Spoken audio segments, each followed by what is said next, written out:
Assalamu alaikum wa rahmatullahi wa barakatuh. Queridos hermanos, hermanas, bienvenidos, bienvenidas a un capítulo más de nuestra serie de vídeos titulada La Casa de Allah. Bismillah ar-Rahman ar-Rahim. Allahumma salli ala Sayyidina Muhammadin abdika wa rasulika nabil ummi wa ala alihi wa sahbihi wa salim taslima. Hoy es un día doblemente bendito, primeramente porque es el 10º día del mes bendito del Ramadán y además porque es viernes.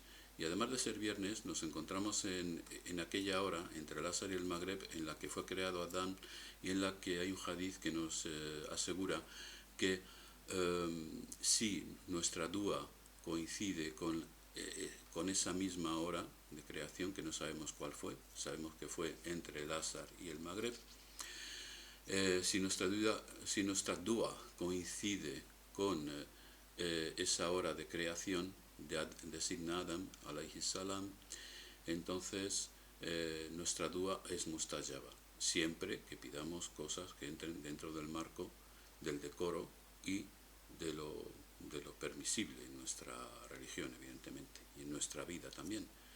Depende de nuestras circunstancias y de nuestro devenir en esta vida. Bien, hoy vamos a hablar de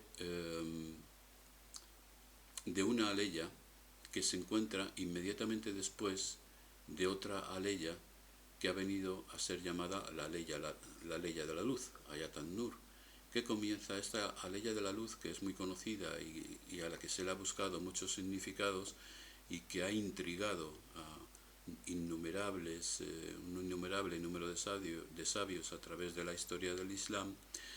Esta aleya no vamos a entrar hoy en su tafsir, eso lo haremos otro día, aunque ya lo hemos hecho en otra ocasión de manera escrita, pero sí lo haré en un vídeo para extenderme un poco más y para explicar un poco todos los recovecos que tiene, todos los elementos que nos presenta esta aleya, que son muchos.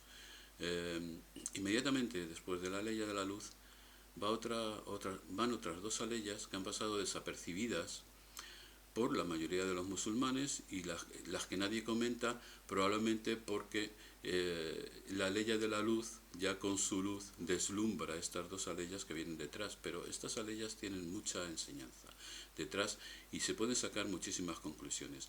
Hay veces en las que el Corán habla de temas legales, como la Surat al-Baqarah, por ejemplo, y se entiende perfectamente lo que quiere decir, pero hay otras veces que digamos que la lectura del Corán es más enigmática, es más para pararse a pensar, a reflexionar durante un día, dos, durante una semana, sobre solamente el significado de una aleya, en este caso dos. Bien, estas dos aleyas dicen textualmente: en casas que Allah ha permitido que se levanten y se recuerde en ellas su nombre y en las que glorifiquen mañana y tarde. Hombres a los que ni el negocio ni el comercio les distraen del recuerdo de Allah, de establecer el salat y de entregar el zakat. Temen un día en el que los corazones y la vista se desencajen. Bien, ahora vamos con esas casas. ¿Qué son esas casas? Bueno, pues mucha gente diréis, esos son las mezquitas, evidentemente. Hombre, pues puede ser las mezquitas, sí, puede que las mezquitas entren dentro de esa categoría de casas, si se utilizan tal y como se deben utilizar, evidentemente, pero también está claro que está hablando de otras casas, porque el Corán, cuando habla de mezquita, dice masjid, pero aquí dice casa, es decir, dar, el plural de dar, dar es casa, entonces está hablando del plural de dar, que algunos pueden traducir por habitaciones, y que depende del contexto, y que algunos pueden traducir por casa, por mansión. Bien, aquí está hablando de casas en las que se recuerda el nombre de Allah y en las que se es glorificado mañana y tarde, es decir, no hace mención a los tiempos de las plegarias. Eso hay que tenerlo muy en cuenta, hermanos. Hay que ser justo cuando se lee el Corán y no intentar encuadrar algo que no está claramente definido a nuestras propias ideas, porque ahí ya nos estamos prohibiendo a nosotros mismos la comprensión de esa ley. Es decir, hay que abrir el entendimiento, hay que abrir el corazón y hay que decir, bueno, pues habla de casas en las que se le glorifica mañana y tarde. En las mezquitas también se le glorifica mañana y tarde. Os recuerdo esos círculos en los que la gente hace para rezar, para recitar los hizb del Corán después del Magreb y después del Subh, ¿no? Eso es muy conocido y eso es muy loable de hacer, pero claro, está hablando de otras cosas, está hablando de glorificar y está hablando de hombres a los que el negocio y el comercio no los distraen del recuerdo de Allah. No está hablando del salat. Y luego dices de establecer el salat, es decir, diferente, es diferente.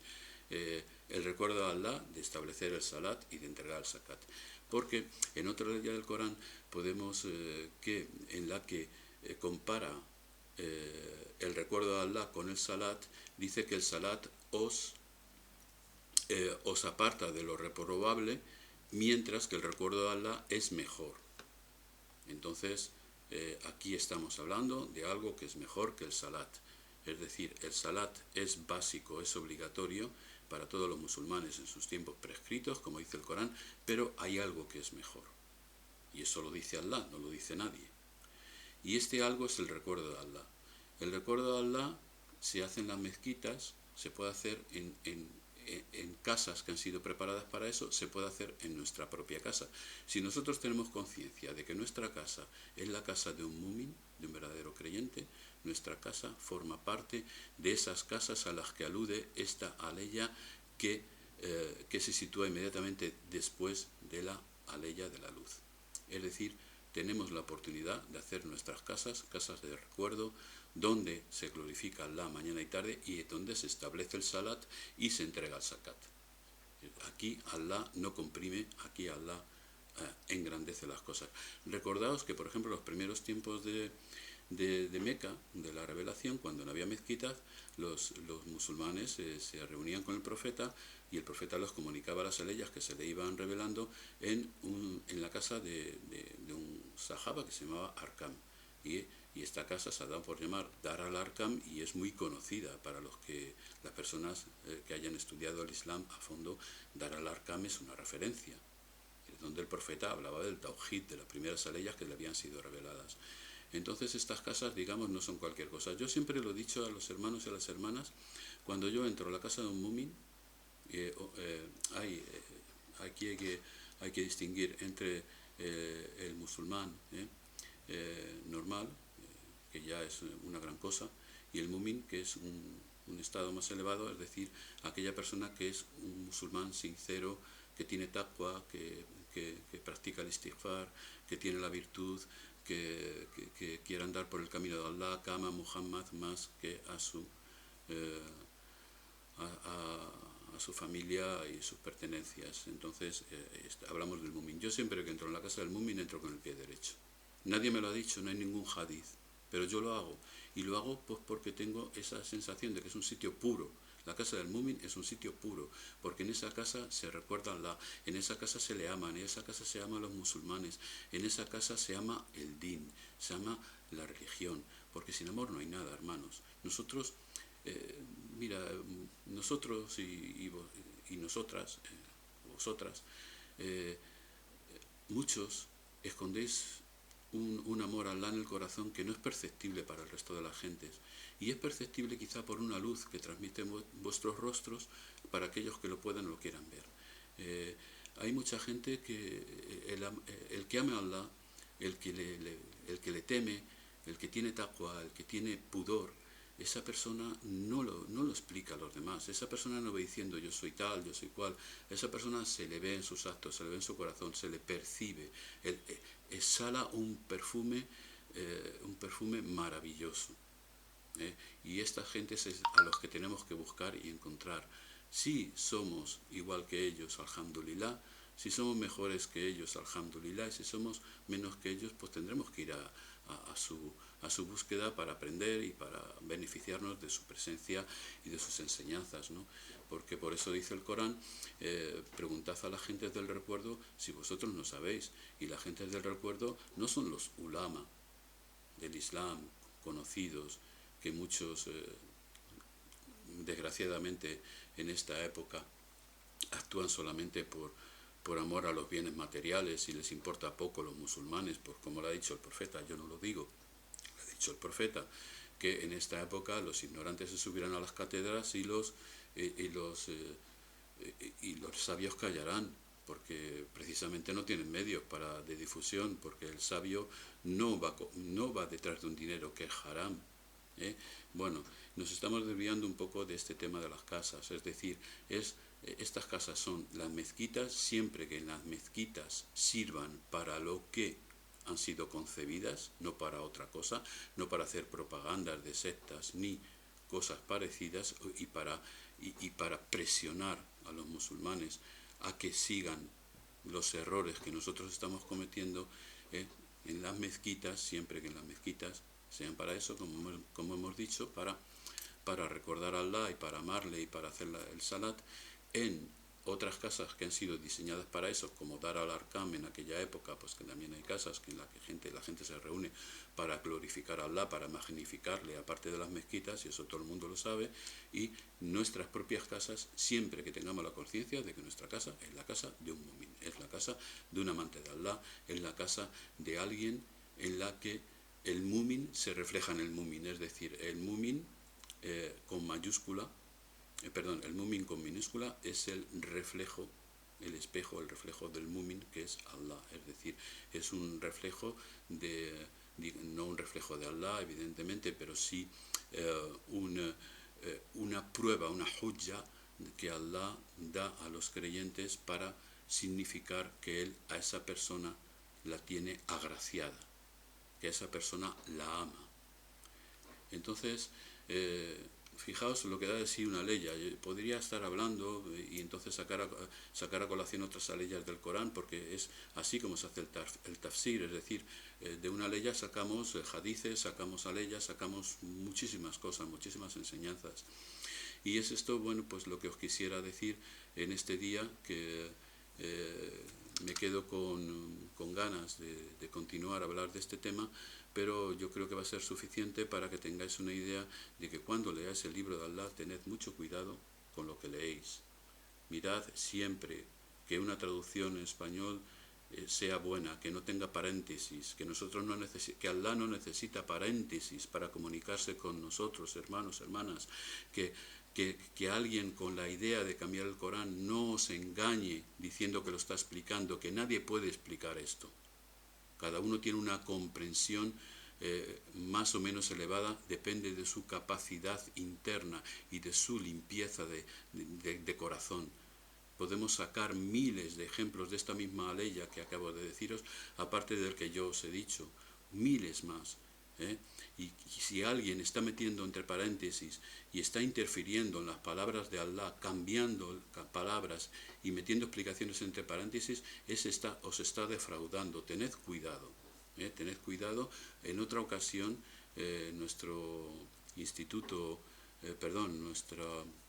Consejo Islámico Abu Madian, sacaremos una fatwa explicando por qué no se debe traducir, no se deben incluir paréntesis en el texto del Corán y por qué no se pueden cambiar unas palabras por otras, tratando de dar una explicación a la que Allah dice, porque Allah se explica convenientemente y no necesita que nadie le explique. Eso tenedlo en cuenta. Eso es un jubal que se mete entre Allah y vosotros. Es un ídolo. Es decir, nosotros estamos leyendo el Corán y entendemos lo que Allah nos ha querido decir a nosotros, lo entendemos a nuestro nivel, pero no necesitamos que nadie venga a decirnos lo que Él entiende, porque a nosotros no nos interesa. Nos interesa la palabra de Allah, lo que nosotros entendemos de ello. Y esto, bueno, pues ya os digo, hablaremos otros días de este tema, es muy importante. Los nuevos musulmanes se han visto engañados por este tipo de malas influencias, por este tipo de malos hábitos, pero ya os digo, esto conviene hacer un vídeo mucho más mucho más extenso, poniendo ejemplos y diciendo dónde ha sido vulnerada tal palabra, qué dice en árabe, cuál debe ser la traducción correcta, qué es lo que ha sido manipulado, etcétera, etcétera. Bien, bueno, pues por ahí ya está. Yo espero que vosotros, vuestra dúa coincida con la hora que Adán fue creado, ¿eh? Y que Allah colme sus bendiciones y que, bueno, pues algún día reúna a los que estamos aquí en este vídeo, que somos aquel que emite, que soy yo, y aquellos que lo van a recepcionar, que sois vosotros, que algún día nos reúna para que podamos decirnos todo esto de viva voz. Es una pena que estemos tan separados, es una pena que las circunstancias no ayuden, pero Allah es Hakim, es sabio y sabe lo que hace y sabe por qué todo esto. Y bueno, pues en principio nada más. Assalamu alaikum wa rahmatullahi wa barakatuh.